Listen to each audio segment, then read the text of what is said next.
Amigos de Noticias Nevería, en esta oportunidad nos acompaña el precandidato presidencial Carlos Prosperi. Bienvenido. Mi primera pregunta es, habiendo un listado tan amplio, ¿por qué Prosperi? Bueno, no, Prosperi simplemente es un venezolano más que cree en la democracia, que es un demócrata y que tiene el compromiso de trabajar por Venezuela. Nosotros hemos dicho que hay, como tú lo decías, varios precandidatos a las elecciones primarias o candidatos a esas elecciones primarias y todos tienen los méritos, nuestro respeto, nuestro cariño a cada uno de ellos. Y bueno, ¿por qué quizás Acción Democrática y Prosperi? Porque nosotros hemos tenido la capacidad de sacar adelante a Venezuela. Lo poco que queda hoy en Venezuela fue construido gracias a los gobiernos de Acción Democrática y nuestro compromiso es hoy recuperar esa Venezuela donde crecieron nuestros padres, esa Venezuela de oportunidades, donde los educadores, yo que soy hijo de padre y madre educadores, tenían la posibilidad de poder formar a su familia, de construir un hogar, de tener un carrito. Hoy en día, lamentablemente, en Venezuela, nuestros jóvenes trabajan un año completo ahorrando con su salario mínimo y no les alcanza ni siquiera para comprar las láminas para un rancho así. Eso se tiene que acabar en Venezuela. Gana Prosperi las primarias, eventualmente gana las presidenciales. Top 3 de las medidas más urgentes que a su juicio deben hacerse para por lo menos equilibrar la situación del país. Mira, la primera es estabilizar la economía. Definitivamente nosotros tenemos que entender que la economía hay que fortalecerla. ¿Y de dónde fortalecemos la economía? Bueno, desde diferentes ámbitos. Nosotros lamentablemente en los últimos años nos hemos convertido en un país dependiente de la renta petrolera. Eso se tiene que acabar. Hoy Venezuela no puede seguir creyendo que si estamos con la renta petrolera, eso es nuestra fortaleza para poder mantener todo el país estabilizado. Pues no, aquí tenemos una muestra, el turismo. Hay países en el mundo, como por ejemplo República Dominicana. ¿De qué vive República Dominicana? Del turismo. ¿Y por qué nosotros no explotamos estas bellezas naturales? Bueno, simplemente el turismo hoy está en el suelo porque la gente tiene miedo por la inseguridad en Venezuela. Porque la gente tiene miedo porque no quieren invertir, porque dicen no hay seguridad jurídica. Después que yo haga una posada, que haga un hotel, que lo tenga y me lo pueden expropiar. Hoy la gente tiene miedo de invertir en Venezuela porque el sistema público nacional, los servicios públicos están en un caos. Cuando tú ves que no hay suficientes cargas de electricidad, cuando no hay internet, cuando no hay agua, servicio de agua potable suficiente, las personas tienen temor. Nosotros tenemos que impulsar el turismo en Venezuela. Nosotros tenemos que apostarle a la industrialización de lo hecho en Venezuela. ¿Y por qué digo esto? Porque nuestros productores agropecuarios lamentablemente no han tenido el apoyo que merecen por parte del Ejecutivo Nacional. Cada vez que vienen las zafras de invierno, ya por cierto, en mayo deberíamos empezar a sembrar en Venezuela, no hay ni siquiera semilla certificada, no hay abono, no hay urea, o sea, no hay los fertilizantes, no hay los agroquímicos necesarios para poder emprender en Venezuela. Y lo más triste es que después que un productor de su propio peculio hace la inversión, entonces el maíz se lo quieren pagar a precio de gallina flaca. Nosotros tenemos que apostarle a lo hecho en Venezuela. Nosotros tenemos que acabar con esa política de puerto que le ha hecho un grave daño a Venezuela. Apostarle a que el venezolano, o los venezolanos, los productores, si pueden cubrir el 60% del mercado nacional, que primero se arrime la cosecha de los productores, se les garantice su compra y a partir de ahí se otorgue el otro 40% en las licencias de importación, pero no seguir entregando licencias de importación donde prácticamente arrodillan al venezolano, arrodillan a los que producen aquí. Si desde ahí empezamos a construir eso, estamos convencidos que vamos a salir bien. Pero hay algo que quizás muchas personas dicen, bueno, pero no tengo problema, porque si a mí se me va la luz, yo pongo una velita, si estamos frente al mar, la brisa del mar me refresca, no necesito un aire acondicionado, pero resulta que es fundamental para Venezuela recuperar el sistema eléctrico nacional, porque si no tenemos luz, ahorita no nos estuviesen viendo. Si no tenemos luz, no hay como echarle gasolina a nuestros vehículos. Si no tenemos luz, no hay internet. Si no tenemos luz, no hay empresas produciendo. Si no tenemos luz, PDVSA estaría paralizada. Por ende, si nosotros logramos estabilizar las cargas eléctricas y la electricidad en Venezuela, desde ahí va a ser el primer paso para recuperar esa Venezuela que nos merecemos y donde podamos avanzar en función de que cada uno de los venezolanos puedan tener un beneficio por parte del Estado y de un gobierno que atienda a los venezolanos. ¿Qué cree Prosperi que pudo hacerse mejor en el interinato?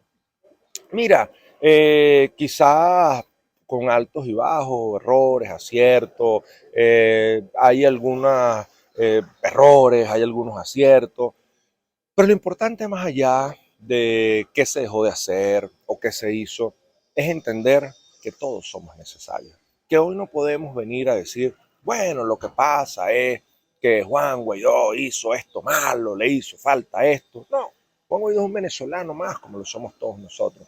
No, tampoco se trata de que, bueno, digan, no, es que tres jefes de un partido o un pequeño grupo hicieron un daño. No, esas personas también son necesarias. Lo importante es que tengamos la suficiente madurez política de entender que hoy nos necesitamos todos, que solo nadie puede, que nosotros necesitamos construir una unidad real, una unidad sincera, que cada uno de los venezolanos aportemos un grano de arena, que no perdamos el tiempo, porque nuestros adversarios políticos no están sentados a nuestra mano izquierda ni a nuestra mano derecha. Nuestros adversarios políticos son los que tienen 24 años en Miraflores, que le han hecho un grave daño al pueblo venezolano y que ellos no tienen vocación de servicio. Ellos tienen es vocación de servirse porque han utilizado al pueblo de Venezuela para sus propios intereses.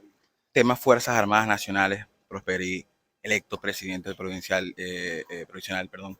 Eh, ¿Qué piensa hacer con la Fuerza Armada para poder entrar en un nicho que es bastante hermético? Mira, conversar con el componente militar. Por ahí me preguntaban que si yo estaría de acuerdo en que se tenía que retirar el derecho al voto a las Fuerzas Armadas. Yo lo voy a decir y lo voy a repetir. Hoy el componente militar es tan venezolano como lo somos nosotros. Y quitarle un derecho a los venezolanos a elegir, eso está mal. Y eso no es el deber ser, porque ellos son nacidos en esta patria, tienen el derecho de escoger el presidente que quieran ahora.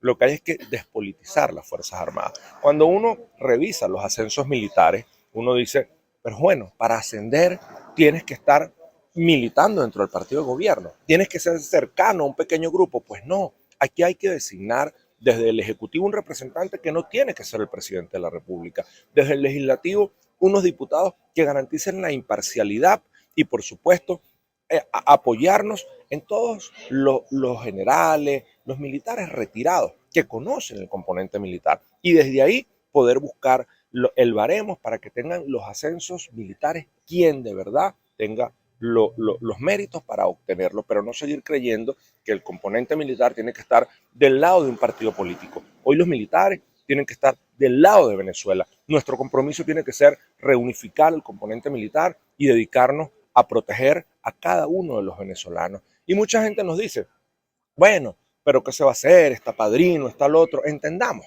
una cosa importante. Chile es un gran ejemplo para el pueblo de Venezuela. Los chilenos, después de la caída de Pinochet, tuvieron que entender que tenían que mantener a Augusto Pinochet durante muchos años para estabilizar la democracia en Chile. Si nosotros tenemos que conversar con quien tengamos que conversar para sacar adelante a Venezuela, lo vamos a hacer porque es nuestro compromiso poder avanzar en función de la paz y la reconciliación del pueblo de Venezuela. En una hipotética batería ministerial, ¿puede Prosperi trabajar con un chavista? ¿Puede Prosperi trabajar, por ejemplo, con un Bernabé Gutiérrez? Mira, nosotros hemos manifestado que en nuestro gobierno no se va a politizar el tren ejecutivo. Lamentablemente, el error más grande de estos 24 años es que para tú optar a un ministerio tienes que ser militante del partido de gobierno. Y eso se tiene que acabar. Nosotros vamos a gobernar con los mejores, vengan de donde vengan. Quien tenga las credenciales necesarias para sacar adelante el país, nosotros lo vamos a trabajar.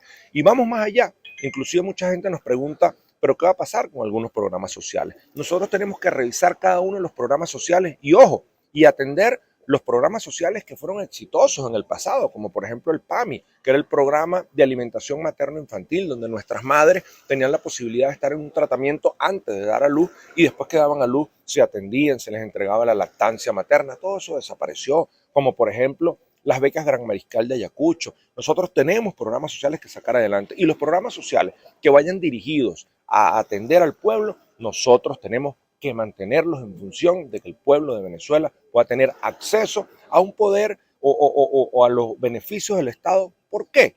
Porque lamentablemente, ¿para qué le alcanza al venezolano hoy $5 al mes? Cuando uno recorre Venezuela, que modestia aparte lo podemos decir, el año pasado recorrimos 246 municipios, este año llevamos 22 municipios recorridos en lo que va de año. Cuando uno toca a las personas y las personas te salen con ese dolor diciendo que no tienen para comer, que sus sueldos son $5, que hoy lamentablemente ellos dependen de una bolsa de comida, ¿qué le vas a decir? ¿Que tú le vas a quitar la bolsa de comida? ¿Que lo vas a tener pasando hambre y necesidad? Pues no, nosotros tenemos que entender a esa gente. Eso se puede ir haciendo en el momento que tú entiendas. Primero, que tienes que darle un subsidio y no unas bolsas de comida con comida de segunda, con comida de primera calidad. Y cuando el venezolano logremos estabilizarle el salario, no depender de una caja, sino hacer como hicieron nuestros padres, que puedan ganar lo suficiente para comprar lo que ellos bien quieran comprar.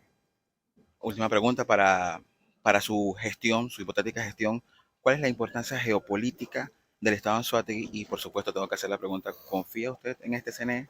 Mira, la importancia geopolítica de Anzoátegui, aquí tenemos buena parte de las refinerías, aquí está la petrolera, aquí tenemos cementeras, aquí está, por ejemplo, Cemex en Pertigalete, aquí tenemos, bueno, sin meter, bueno, Anaco, el Tigre, todas las zonas, tenemos producción en el campo. Anzoátegui lo tiene casi que todo. O sea, aquí hay siembra de maíz, aquí hay siembra de sorgo, aquí tenemos pie de crías de ganado, o sea, aquí tenemos la pesca, que es importante retomar el sistema de pesca en Venezuela, aquí tenemos turismo. Anzoátegui lo tiene absolutamente todo. Anzoátegui lo que le necesita es gobierno, que le duele el estado de Anzoátegui, el criogénico de José. O sea, tenemos cualquier cantidad de cosas para que esta tierra sea la tierra de otrora, la tierra donde la gente soñaba. Y uno que es guariqueño, llanero, uno soñaba con venir a las playas en Anzoátegui. Cuando uno tenía unas vacaciones, inmediatamente salía corriendo para el estado de Anzoátegui. Hoy nuestro compromiso